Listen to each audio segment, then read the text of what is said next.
નમસ્કાર દર્શક મિત્રો, અમારી ચેનલમાં આપનું ફરી એકવાર હાર્દિક સ્વાગત છે. તો મિત્રો, 2 માર્ચ હોળીના દિવસે આ ઝાડને સ્પર્શ કરી આવજો. એટલા પૈસા આવશે કે સંભાળી નહીં શકો અને તમે રાતોરાત કરોડપતિ બની જશો.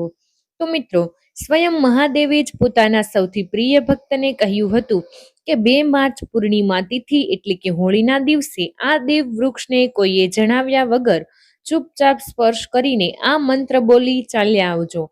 કંગાળ પણ બનશે ધનવાન. એટલું ધન દોલત આવશે કે સંભાળી નહીં શકો.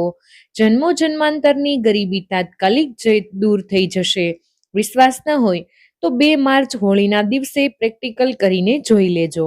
તો મિત્રો, આજે આ વિડીયોમાં આપણે જે ચમત્કારી દેવ વૃક્ષો વિશે વાત કરવાના છીએ તે દેવ વૃક્ષોમાં હોળીના દિવસે સ્વયં ભગવાન નારાયણનો વાસ હોય છે અને તે આ વૃક્ષો તમારા ઘરની આસપાસ ખૂબ જ સરળતાથી મળી જશે. આ દેવ વૃક્ષો સ્વયં મહાદેવે જ પોતાના પ્રિય ભક્ત રાવણને જણાવ્યું છે કે કોઈ પણ વ્યક્તિ સાચા સમયે, સાચા મુહૂર્ત પર અને સાચી ક્રિયા સાથે 2 માર્ચ હોળીના દિવસે આ વૃક્ષને સ્પર્શ કરીને ચૂપચાપ આવી જાય તો તેના ઘરમાં સ્વયં નારાયણ એટલે કે ભગવાન વિષ્ણુજીનો વાસ થઈ જાય છે. તેના જીવનમાં ચાલી રહેલી ગરીબી, દુઃખ, કષ્ટ બધું જ સમાપ્ત થઈ જશે. જન્મો જન્માંતરની ગરીબી તાત્કાલિક દૂર થઈ જશે. તમારું ભાગ્ય 7મા આસમાને ચડી જશે. તમે ધનવાન બની જશો. તો પછી આપણને એક નાનકડી વિનંતી છે કે વિડીયો પૂરેપૂરો ધ્યાનથી સાંભળજો તો જ તમને લાભની પ્રાપ્તિ થશે. એટલા માટે વિડીયોને પૂરેપૂરો જોજો અને આ જ્ઞાનવર્ધક વિડીયો છે, જેથી અધવચ્ચે કાપીને ન જોશો તો જ મિત્રો તમારું આખું વર્ષ શાંતિથી પસાર થશે. તો વિડીયોમાં અમે તમને આગળ એ ઝાડ વિશે જણાવીશું જેને સ્પર્શ કરવા માત્રથી તમારી ગરીબી તાત્કાલિક દૂર થઈ જાય છે. લક્ષ્મીજી આપના પર એવી કૃપા કરે છે કે આવનારા સમયમાં તમે ધનવાન બની જશો. તમે 2 માર્ચ હોળીના દિવસે આ ઝાડ હું જે જણાવું છું તે ઝાડને સ્પર્શ કરવા માત્રથી જ તમારી ગરીબી દૂર થઈ જશે. કારણ કે મિત્રો, ગુરુજીએ હમણાં જ પોતાના કાલની રાધારાણીની કથામાં ગુરુજીએ જણાવ્યું છે કે તમે વર્ષભર પૂજાપાઠ, ટોટકા કે કોઈ પણ ઉપાય કરતા થાકી ગયા હોય, તમને રતિભર પણ ફાયદો થયો ન હોય. તો મિત્રો, રામબાણ ઉપાય જણાવ્યો છે 2 માર્ચ હોળીના દિવસે ખૂબ જ દુર્લભ સંયોગમાં આવી રહ્યો છે અને આ વખતે 2026માં હોળી પર ગ્રહોના અદ્ભુત નક્ષત્રમાં મેળ બેસી રહ્યો છે.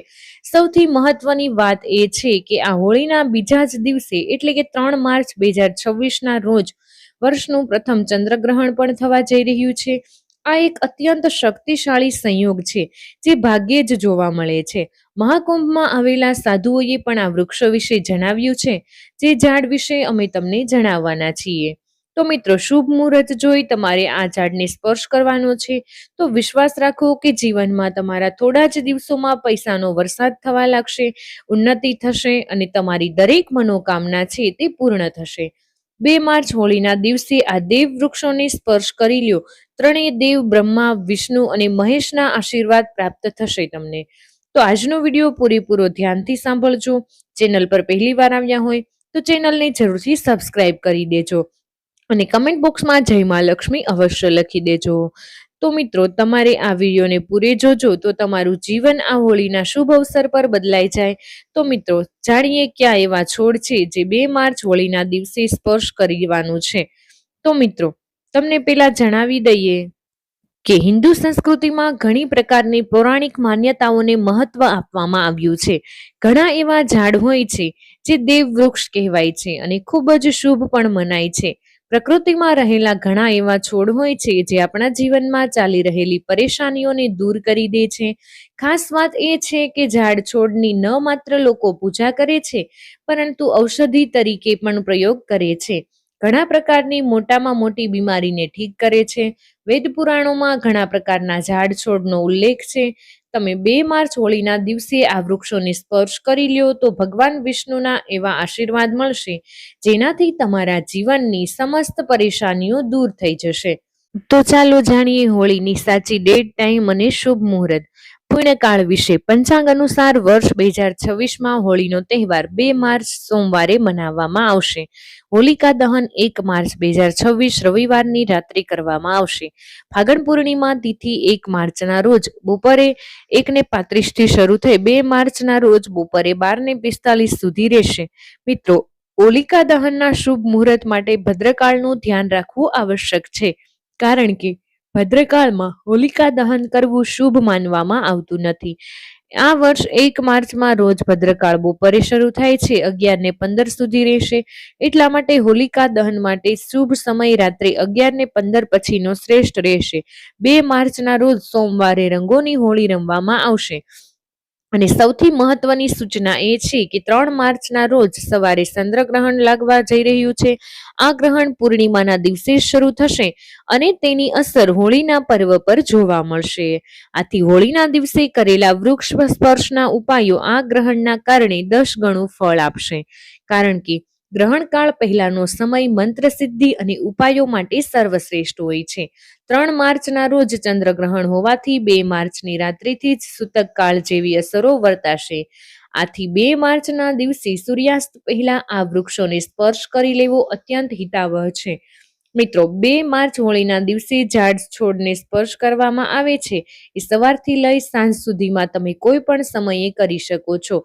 તેમાં કંઈ વાંધો નહીં. તમારો સમય બરબાદ ન કરતા જણાવીએ કે કયા કયા ઝાડ છે, છોડ છે તેને સ્પર્શ કરવો જોઈએ.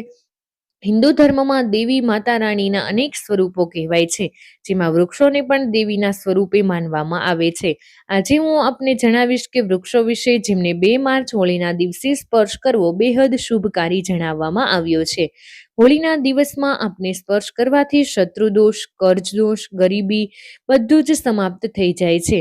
હોળીના દિવસે ભગવાન નારાયણને પ્રસન્ન કરવા માટે સૌથી ઉપયુક્ત દિવસ માનવામાં આવે છે. હોળીના પાવન પર્વ કેટલાય એવા વૃક્ષો છે જેને દેવ વૃક્ષ કહેવાય છે અને દેવી સ્વરૂપના હોય છે, માતા કાલીના સ્વરૂપના હોય છે. આપણા ધર્મમાં ઝાડ છોડને પણ દેવી દેવતા માનીએ છીએ અને પૂજા કરીએ છીએ. વિજ્ઞાન પણ કહે છે કે ઝાડ છોડ મનુષ્યને મફતમાં પ્રાણવાયુ પ્રદાન કરે છે અને તે આપણને ઓક્સિજન આપે છે. આપણે જે કાર્બન ડાયોક્સાઇડ હોય છે તે ગ્રહણ કરી દરેક પ્રકારની જેટલી પણ નકારાત્મક વસ્તુઓ હોય છે તે પોતાની અંદર સ્વયં શોષી લે છે અને આપણને તાજગી પ્રદાન કરે છે. 2 માર્ચ હોળીના દિવસે તમારે આ છોડ આપણા ધર્મશાસ્ત્રમાં કહેવાયા છે, જેમને સ્પર્શ કરવા માત્રથી બંધ કિસ્મતના તાળા ખુલી જાય છે, વ્યક્તિનું ભાગ્ય ચમકી જાય છે. આપણા શાસ્ત્રોમાં ઝાડ છોડને ખૂબ જ ગુણકારી કહેવામાં આવ્યા છે અને તે બીમારીઓનો પણ ઉપચાર એમાં સમાયેલો હોય છે. તો બધાથી પહેલા હું વાત કરીશ, ભગવાન શ્રી કૃષ્ણએ ગીતામાં સ્વયં કહ્યું છે, વૃક્ષોમાં હું પીપળાનું વૃક્ષ છું. પીપળાના વૃક્ષને વૃક્ષનો રાજા કહેવામાં આવે છે, કારણ કે પ્રિય ભક્તો, પીપળાના વૃક્ષને જે આયુ હોય છે તે સૌથી વધારે હોય છે, સૌથી અત્યંત હોય છે. પીપળાનું વૃક્ષ સ્વશક્તિમાન હોય છે. પૂજા પાઠમાં અત્યંત તેનું મહત્વ હોય છે. તો હું આપને આજે 2 માર્ચ હોળીના દિવસે સ્પર્શ કરવા માટે આ વૃક્ષ વિશે જણાવીશ. તો મિત્રો, કમેન્ટ બોક્સમાં જય ભોળાનાથ જરૂરથી લખી દેજો, તો તમને જલ્દીથી જ ભગવાન ભોળાનાથની કૃપા પ્રસન્ન થશે. મિત્રો, આપણા ધર્મશાસ્ત્રમાં એવા વૃક્ષો જેમને કલ્યાણકારી અને મંગળકારી માનવામાં આવે છે. વૃક્ષો માત્ર પર્યાવરણ માટે નહીં, પરંતુ આપણા જીવન પણ બેહદ મહત્વપૂર્ણ છે. ખાસ કરી તમે આ વૃક્ષને સ્પર્શ કરો છો તો તમારી બધી જ પરેશાની, કષ્ટ, દુઃખ, તકલીફ બધું જ ખતમ થઈ જાય છે. હોળીના દિવસે જે 2 માર્ચના રોજ આ વૃક્ષોની અસર ઘણી વધી જાય છે. બીજા જ દિવસે 3 માર્ચ ચંદ્રગ્રહણ છે, એટલે શાસ્ત્રો મુજબ 12 કલાક પહેલા જ સૂતક કાળથી જ ધરતી પર આધ્યાત્મિક શક્તિઓ સક્રિય થઈ જાય છે. દિવસે દરેક વસ્તુઓમાં પ્રાણ અને ચેતનાનો સંચાર થાય છે. તો મિત્રો, આ ઝાડમાં પણ, છોડમાં, જીવજંતુ, અચર વસ્તુઓ બધામાં શક્તિ જાગૃત થઈ જાય છે. એટલે તમારે આ ઝાડને સ્પર્શ કરવો જોઈએ જ. તો મિત્રો, બધાથી પહેલું વૃક્ષ છે બીલીનું વૃક્ષ, જેને આપણે ખાસ કરી ઉપયોગ કરીએ છીએ મહાશિવરાત્રિના દિવસે. બીલીનું ઝાડ સૌથી મહત્વપૂર્ણ માનવામાં આવે છે. ભગવાન શિવને બીલીના પાન અત્યંત પ્રિય છે અને તેમને શિવલિંગ પર બીલીપત્ર અર્પણ કરવાથી વિશેષ પુણ્યની પ્રાપ્તિ થાય છે. બીલીનું ઝાડ શિવના પૂજન માટે અત્યંત પવિત્ર માનવામાં આવે છે. બીલીના પાનનો ઉપયોગ ભગવાન શિવના પૂજનમાં વિશેષ રીતે કરવામાં આવે છે. તો મિત્રો, સ્કંદ પુરાણ અનુસાર આ વૃક્ષ દેવી સ્વરૂપ માનવામાં આવે છે, એટલે કે આ નવદુર્ગાનું સ્વરૂપ છે.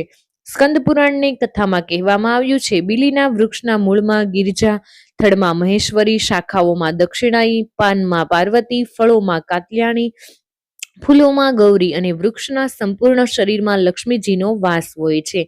માતા પાર્વતીના પરસેવાથી ઉત્પન્ન થવાને કારણે આ ઝાડ ઘણા દેવી દેવતાઓનું સ્વરૂપ માનવામાં આવે છે. તમારે મિત્રો સંધ્યાકાળે શિવ મંદિરે અથવા નવદુર્ગા મંદિરની પાસે બીલીના વૃક્ષ નીચે ઘીનો દીવો પ્રગટાવો અને તો વ્યક્તિ ધનવાન, ગુણવાન અને પરાક્રમી બને છે. આ ઝાડના સ્પર્શથી વ્યક્તિની બધી જ મનોકામના પણ પૂર્ણ થાય છે. આ ઝાડને સ્પર્શ કરતા પહેલા તમારે એક ખાસ મંત્ર બોલવાનો છે. તે મંત્ર છે, બીલી વૃક્ષાય સ્પર્શને પાપનાશય અઘોર પાપ સંહારય એક બિલીવ શિવાર્પણમ. આનો અર્થ છે કે બીલી વૃક્ષના દર્શન અને સ્પર્શ કરવા માત્રથી બધા જ પાપ સમાપ્ત થાય છે અને શિવને ચડાવેલું એક બીલીપત્ર અઘોર પાપોનો નાશ કરે છે. તો 2 માર્ચ હોળીના દિવસે આ બીલીના વૃક્ષને સ્પર્શ કરી પોતાની મનોકામના બોલો, ચૂપચાપ પાછા ઘરે આવી જાઓ. બધા જ કષ્ટ, દુઃખ, પાપ બધું જ સમાપ્ત થઈ જશે અને ઘરમાં સુખ સમૃદ્ધિ આવશે.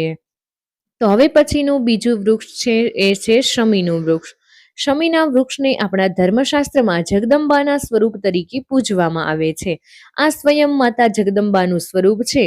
આના પર માં જગદંબા સાક્ષાત બિરાજમાન રહે છે. હોળીના દિવસે સંધ્યાકાળે શમીના વૃક્ષ નીચે ધૂપ અને દીવો પ્રગટાવો છો તો તમારી બધી જ પરેશાની, કષ્ટ દૂર થાય છે. આ ઉપરાંત શમીના મૂળમાં સિંદૂર નાખવાથી વ્યક્તિને સારા સ્વાસ્થ્યની પ્રાપ્તિ થાય છે. 3 માર્ચ ચંદ્રગ્રહણ છે જે સ્વાસ્થ્ય પર અસર કરી શકે છે. તેથી શમીનો આ ઉપાય તમે રક્ષણ આપશે. જે લોકો લાંબા સમયથી બીમાર છે તેમના માટે આ એક ખૂબ જ સારો ઉપાય છે. તમારા ઘરમાં કોઈ સભ્ય લાંબા સમયથી બીમાર પડ્યું છે, તમે તે વ્યક્તિના શરીર પરથી 7 વાર સિંદૂર ઉતારીને શમીના મૂળમાં નાખી શકો છો. તેનાથી તેમના રોગ જલ્દી જ ઠીક થઈ જશે. તમે બીમારીથી બચવા માંગો છો, નિરોગી રહેવા માંગો છો તો શમીના મૂળમાં સિંદૂર નાખવાથી આ રોગોનો નાશ થઈ શકે છે. તો મિત્રો તમારે આ શમીના વૃક્ષને સ્પર્શ કરી પોતાની મનોકામના બોલવાની છે. પછી તમારી મનોકામના પૂરી થઈ જશે, તમારી દરિદ્રતા સમાપ્ત થઈ જશે. શમીના વૃક્ષના પ્રભાવથી અપાર લાભ થઈ શકે છે. હોળીના પાવન પર્વ પર શમીના વૃક્ષના આશીર્વાદ લઈ પોતાના જીવનમાં ખુશાલી અને સમૃદ્ધિ લાવી શકો છો. તો મિત્રો વિડીયો પસંદ આવ્યો હોય તો વિડીયોને એક લાઈક કરી દેજો. તમારા બધા જ મિત્રો સાથે વિડીયોને શેર કરી અમારી ચેનલને સબસ્ક્રાઇબ કરવાનું ભૂલશો નહીં. કમેન્ટ બોક્સમાં જય મા લક્ષ્મી જરૂરથી લખી દેજો.